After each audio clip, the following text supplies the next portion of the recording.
네, 부부 사이에 대한 재미있는 이야기가 하나 있습니다. 평소에 이 부부 생활을 잘 하면서 살고 있었던 아주 다정한 부부가 있었습니다.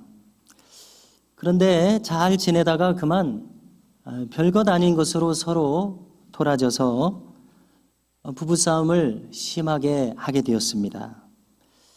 그래서 너무 상심한 나머지 무려 일주일간이나 서로 한마디도 말을 하지 않게 되었습니다. 소 닭 보듯 하면서 투명인간이 된 채 일주일이 훌쩍 지나가고 말았습니다. 이 두 사람이 얼마나 서로 답답해졌겠습니까? 이것을 풀기는 풀어야 하겠는데 누가 먼저 화해를 해야 하나 그 실마리를 좀처럼 잡지 못하고 있었습니다. 이때에 남편의 회사에서 아침 일찍 이 급한 회의가 잡히게 됩니다. 그래서 다음날 아침 일찍 일어나야 하는 상황이 되었습니다.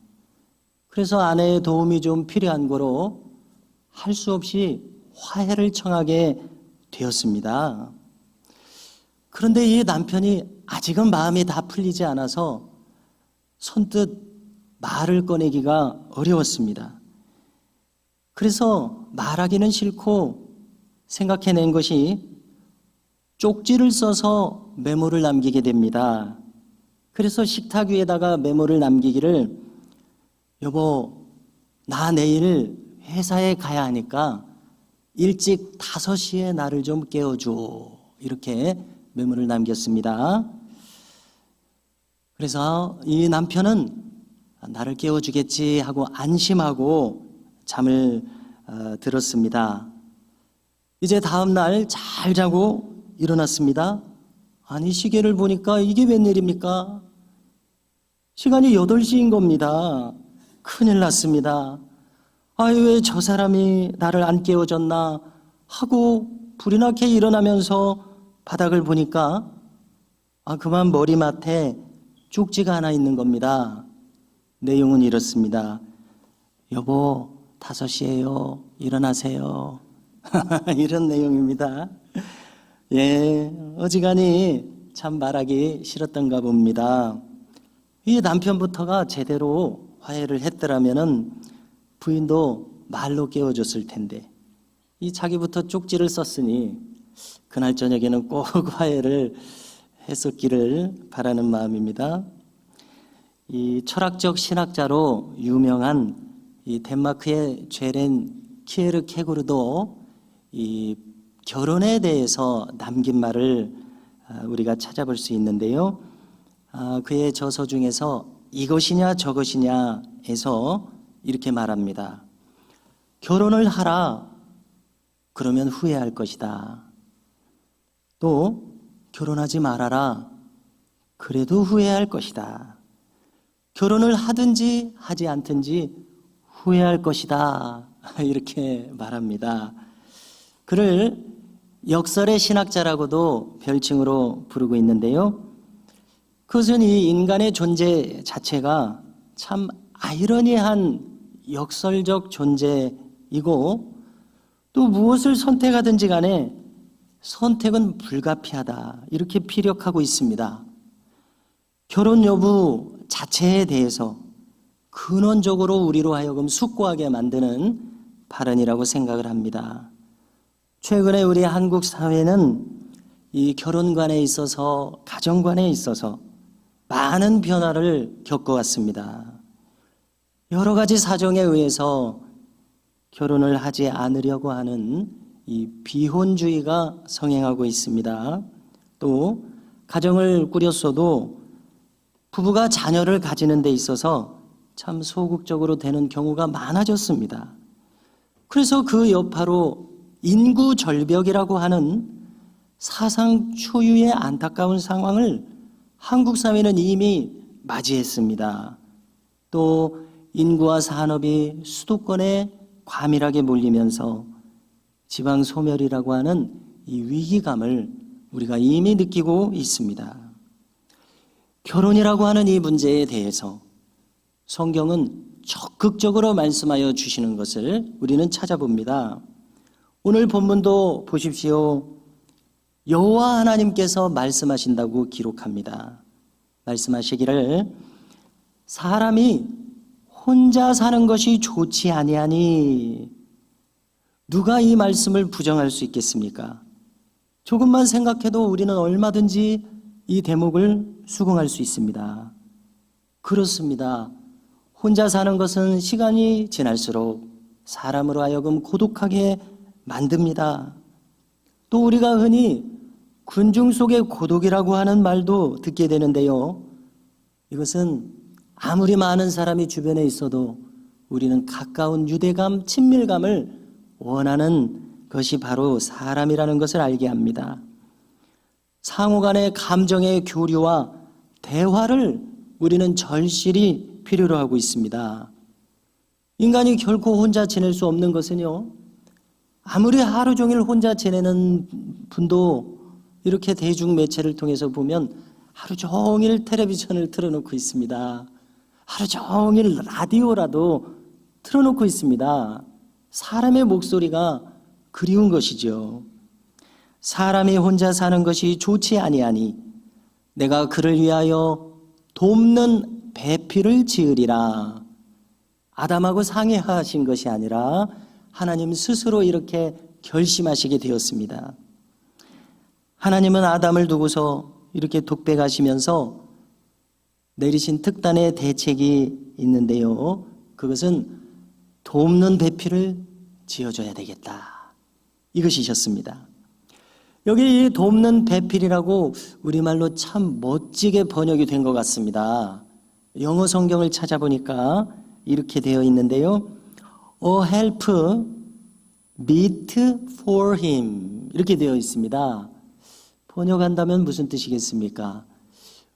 돕는 이, 그에게 적합한 이런 뜻일 것입니다.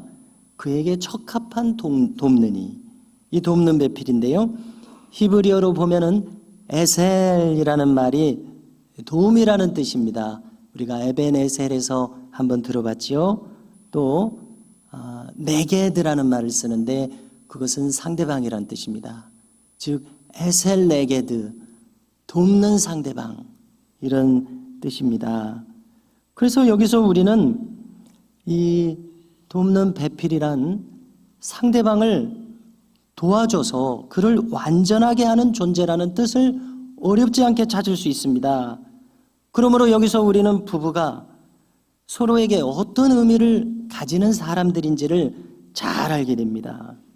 하나님께서 바라시는 부부상은 무엇입니까? 부부가 서로를 세워주는 사람들이 상대방이 되라는 것입니다. 그래서 상대방의 생애를 더 완전해지게 돕는 존재가 되라는 것입니다. 그를 더 나로 하여금 복되게 만들고 더 행복하게 만들라고 나를 그의 배우자로 세워주셨다는 것을 우리는 여기서 알게 됩니다.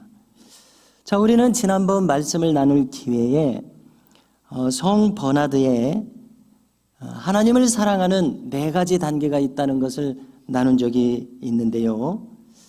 오늘 그것을 다시 한번 반복하기는 어렵고 이 마지막 4번째 하나님 사랑하는 단계가 참 특별했습니다. 자, 한번 떠올려 보십시오. 그것은 어떤 사랑이었습니까? 하나님을 위해서 나를 사랑하는 단계라고 그는 전합니다. 자, 이것은 무엇을 의미합니까? 하나님을 사랑하느라고 모든 힘을 기울여도 그 결과로 내가 소모되는 것은 아니라는 뜻이 여기 들어 있습니다. 그렇지 않습니까? 하나님을 사랑한다고 해서 나 자신이 사라져 버리는 것은 아닙니다. 오히려 참되게 하나님을 깊이 사랑하게 되면은 그 사람은 바로 나 자신에 대한 자긍심이 높아지고 또 나 자신을 향한 보다 높고 깊은 차원의 사랑을 가지게 되어 스스로 하나님 앞에서 행복한 사람이 되는 결과를 우리가 설명드렸습니다.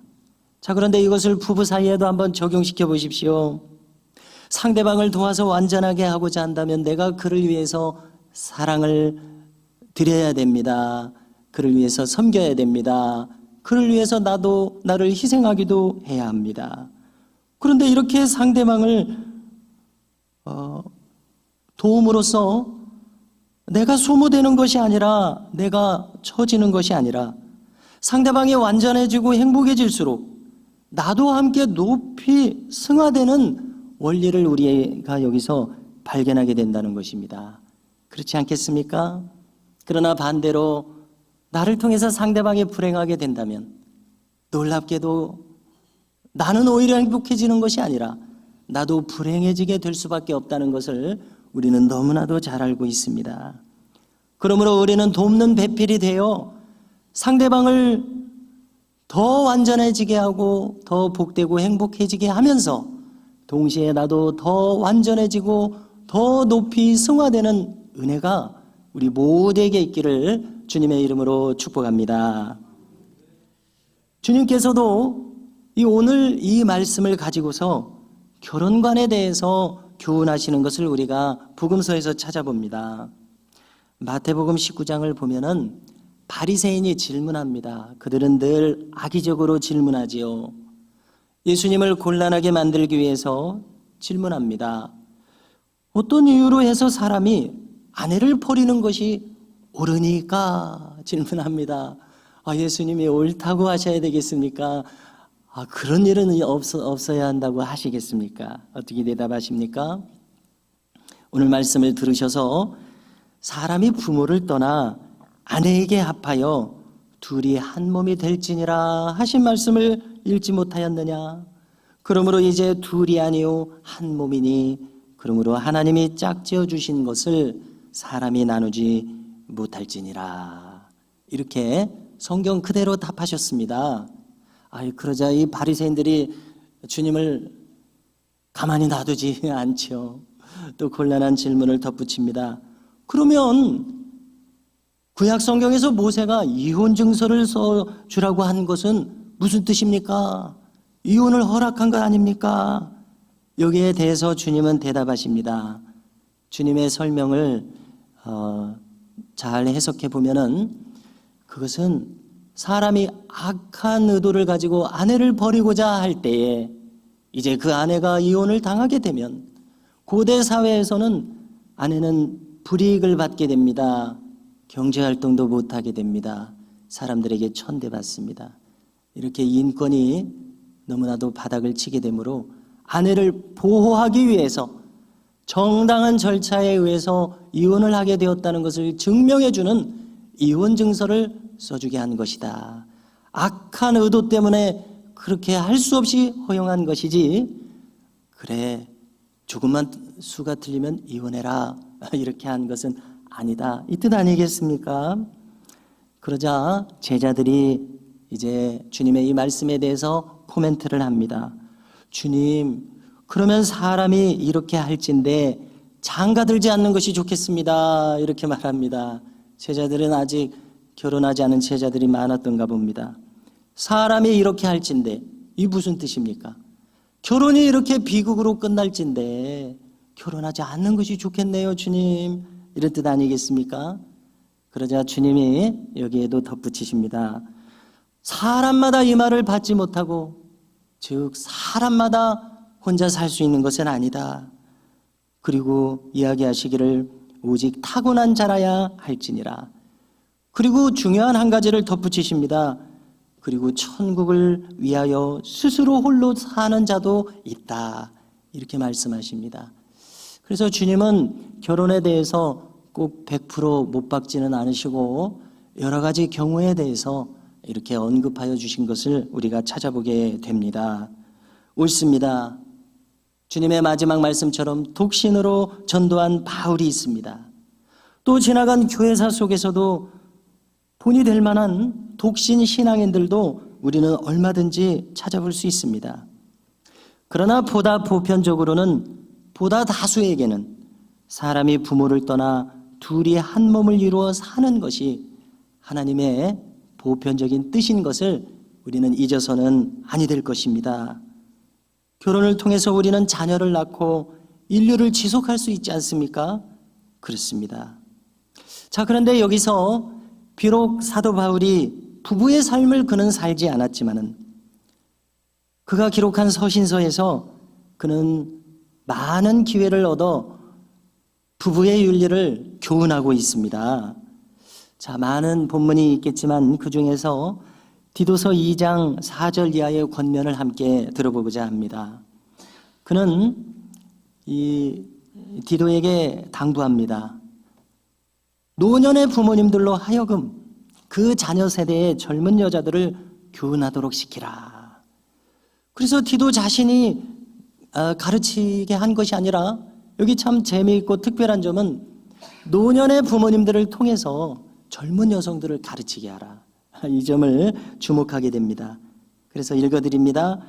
그들로 여자들을 교훈하되 그 남편과 자녀를 사랑하며 신중하며 순전하며 집안일을 하며 선하며 자기 남편에게 복종하게 하라. 이는 하나님의 말씀이 비방을 받지 않게 하려 함이라. 이렇게 말합니다. 참 여기 다시 한번 재미있는 대목은 어른들이 젊은 부부에게, 특별히 아내에게 가르치도록 한 점입니다.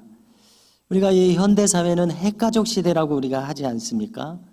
또 1인 가구를 이루는 경우도 많습니다. 과거에는 조부모님들이 손주 세대들과 함께 사셨습니다. 그래서 가풍이 전해지고 또 무엇보다도 어른들로부터 어린아이들이 말하지 않아도 본을 보며 이 가정의 아름다움을 배우는 경우가 많았습니다. 그래서 현대사에서 이것은 우리가 점점 잃어가는 참 아쉬운 대목이라는 생각이 듭니다. 자, 바울이 어른들이 젊은이들을 교훈하게 한 것을 참 주목하면서요, 여기 한 가지 특별히 주목할 대목이 있습니다. 아내들로 하여금 자기 남편에게 복종하게 하라, 이렇게 가르칩니다. 그 다음에 그 뭐라고 덧붙이셨습니까? 이는 하나님의 말씀이 비방을 받지 않게 하려 함이라. 옳지 않습니까? 아내가 남편에게 함부로 대하면서 어찌 바른 신앙을 논할 수 있겠습니까? 또 주변에 어찌 전도가 가능한 일이겠습니까? 이렇듯 바울은 다른 서신에서도 부부 윤리를 많이 강조하고 있습니다. 특별히 에베소서 5장 22절 이하의 말씀이 우리가 늘 마음에 두어야 할 말씀이라고 생각하는데요, 아내들에게 먼저 교훈합니다. 자기 남편에게 복종하기를 죽게 하듯 하라. 얼마나 놀라운 말씀입니까? 주님에게 하듯 하라, 남편을. 참 놀라운 말씀 아닙니까? 또 그런데 우리가 여기서 명심할 것이 있습니다. 여기 이 바울이 교훈하는 바를 따라가면은 성경은 아내의 남편에 대한 윤리만을 말씀하지 않습니다. 남편이 아내를 향해서 해야 할 윤리도 분명하게 말씀하여 줍니다. 이어지는 25절의 말씀을 전달해 드리겠습니다. 남편들에게 이렇게 말합니다. 남편들아, 아내 사랑하기를 그리스도께서 교회를 사랑하시고 그 교회를 위하여 자신을 주심같이 하라. 할렐루야. 이게 얼마나 더 놀라운 말씀입니까? 한번 생각해 보십시오. 이거 무슨 뜻입니까? 그리스도께서 자신을 주신 것은 어떻게 자신을 주셨습니까? 바로 십자가에서 헌신하시고 희생하신 것입니다. 즉 주님의 생명을 주시기까지 하신 것입니다. 그렇다면 남편은 아내를 사랑하기를 어떻게 하라는 것입니까? 자기의 생명을 다 바쳐 사랑할 마땅한 의무가 있다고 성경은 이렇게 가르쳐주고 있다는 사실입니다. 다시 말해서 우리는 무엇을 생각해야 합니까? 아내한테는 남편한테 복종하라고 하고 있습니다. 순종하라고 하고 있습니다. 죽게 하듯 하라고 한 이 놀라운, 때로 부담이 될 수 있는 이런 말씀을 주셨습니다. 그러나 동시에 남편에게는 헌신적인 희생의 사랑, 생명을 다하는 희생의 사랑을 말씀해 주고 있습니다. 어떻게 생각하십니까? 저는 이 두 방향의 말씀이 결국은 같은 것을 의미한다고 생각하게 됩니다. 둘 다 인간의 지극한 성심을 요구하는 말씀 아닙니까? 뿐만 아니라 우리는 성경을 통해서 남편과 아내가 서로에 대해서 어떠한 마음을 가져야 하는지에 대해서 참으로 귀중한 교훈을 받습니다. 상대방에 대해서 마땅히 가져야 할 태도가 있습니다. 그것은 상호간에 순종할 수 있는 사람들이 되는 것입니다. 상호간에 겸손하게 대하는 사람들이 되는 데 있음을 우리는 알아야겠습니다. 이것은 굴종이나 복종의 관계가 아닙니다. 굴종은 무엇입니까? 마지못해서 따르는 것입니다. 어찌 그것을 통해서 편안한 부부 생활이 가능하겠습니까? 누가 억압해서 복종하는 그러한 관계로 어찌 편안한 부부 생활이 가능하겠습니까? 성경은 사라에 대해서 분명하게 말씀해 주십니다.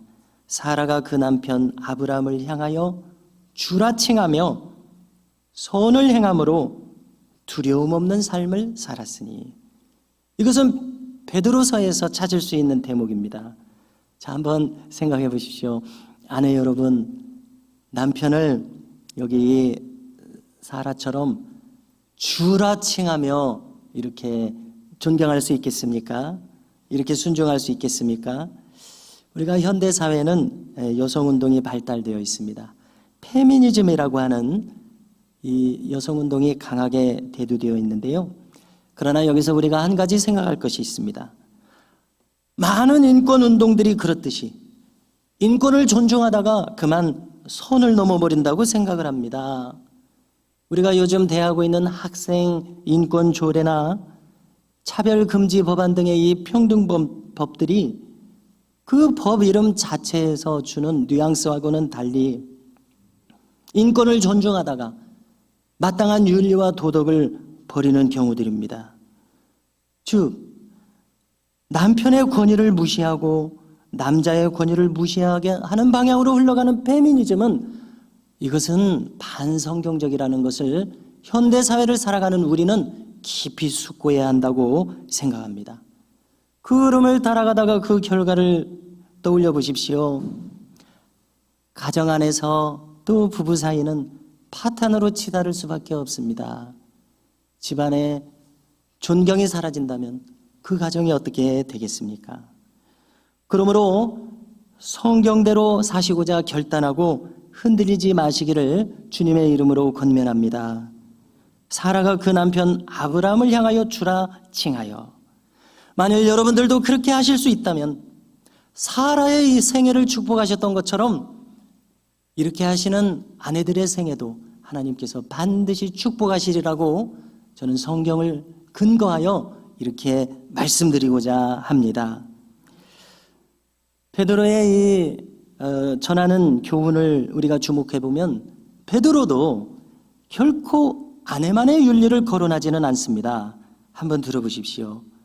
베드로전서 3장 7절을 보니까, 남편들아 이와 같이 지식을 따라 너희 아내와 동거하고 그를 더 연약한 그릇이요 또 생명의 은혜를 함께 이어받을 자로 알아 귀히 여기라. 그 다음 말씀을 한번 들어보십시오.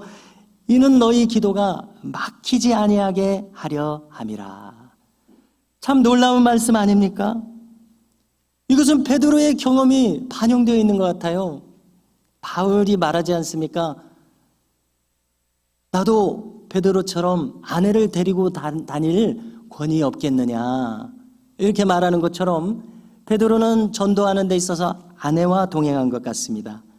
근데 여기 지금 베드로가 아내를 귀히 여겨라, 너희 기도가 막히지 아니하게 하려 함이라.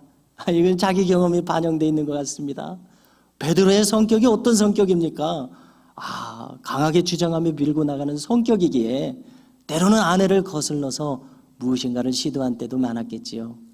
그러나 그렇게 과하게 할 때에 자기 기도가 막히는 것을 경험했었을 것입니다.